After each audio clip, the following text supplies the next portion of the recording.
Assalamualaikum warahmatullahi wabarakatuh. Saya Reka Dea Gita, mahasiswa semester 1 dengan NPM 22245, Prodi Hukum pada Universitas 17 Agustus Samarinda.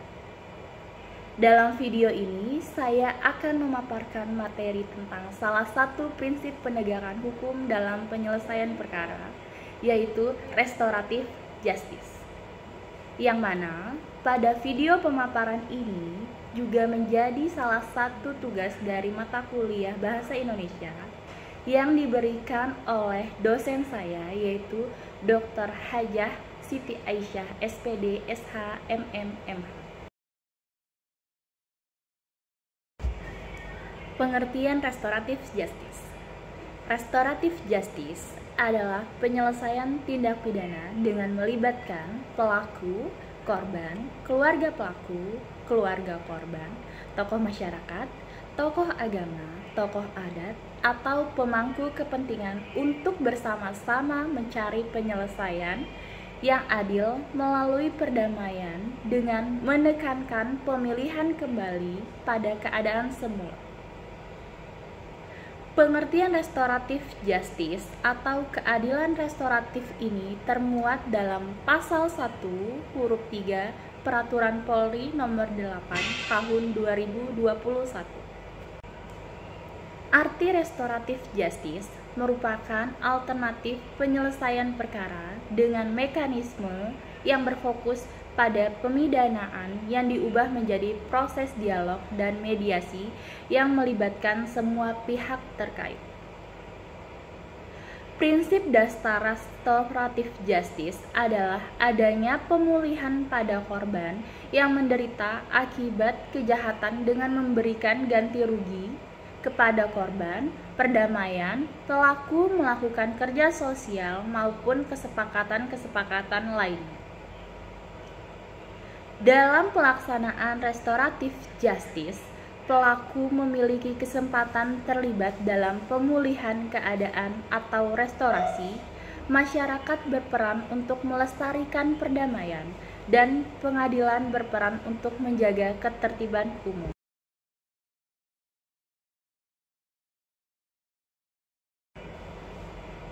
Dasar hukum restoratif justice pada perkara tindak pidana ringan termuat dalam beberapa peraturan berikut ini, yaitu Pasal 310 Kitab Undang-Undang Hukum Pidana atau KUHP, Pasal 205 Kitab Undang-Undang Hukum Acara Pidana atau KUHAP, Peraturan Mahkamah Agung Republik Indonesia Nomor 2 Tahun 2012 tentang penyesuaian batasan tindak pidana ringan dan jumlah denda dalam KUHP, Nota Kesepakatan bersama Ketua Mahkamah Agung, Menteri Hukum dan Hak Asasi Manusia, Jaksa Agung, Kepala Kepolisian Negara Republik Indonesia Nomor 131-KMA-SKB-10 Romawi /2012 Nomor M-HH-07.HM.03.02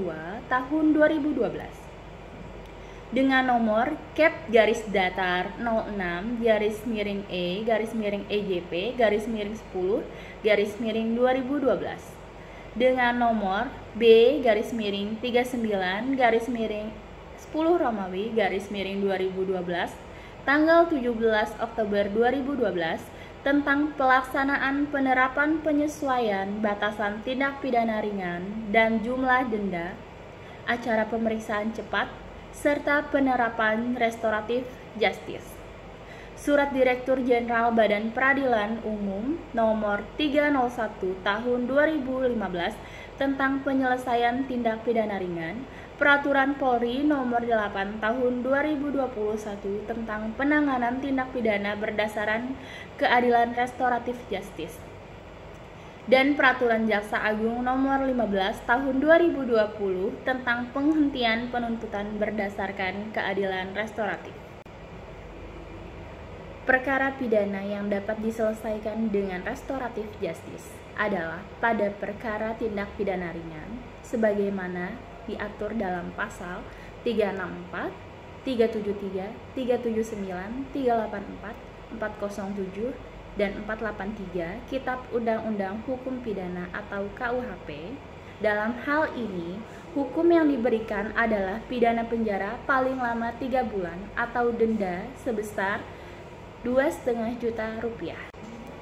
Selain pada tindak pidana ringan, penyelesaian dengan restoratif justice juga dapat diterapkan pada perkara pidana berikut ini, yaitu tindak pidana anak, tindak pidana perempuan yang berhadapan dengan hukum, tindak pidana narkotika, tindak pidana informasi dan transaksi elektronik, dan tindak pidana lalu lintas.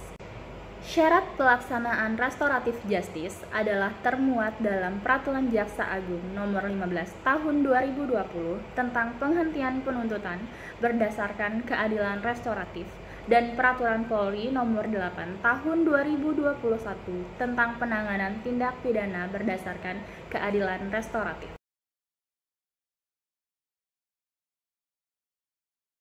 Ada beberapa syarat dalam penyelesaian tindak pidana dengan pendekatan restoratif justice. Syarat diatur dalam pasal 12 huruf A dan B Peraturan Kepala Kepolisian Republik Indonesia Nomor 6 Tahun 2019 tentang penyidikan tindak pidana.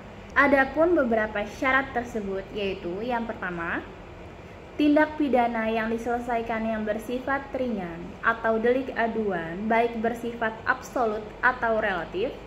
Kedua, ada keinginan dari pihak-pihak yang berperkara, pelaku dan korban untuk berdamai.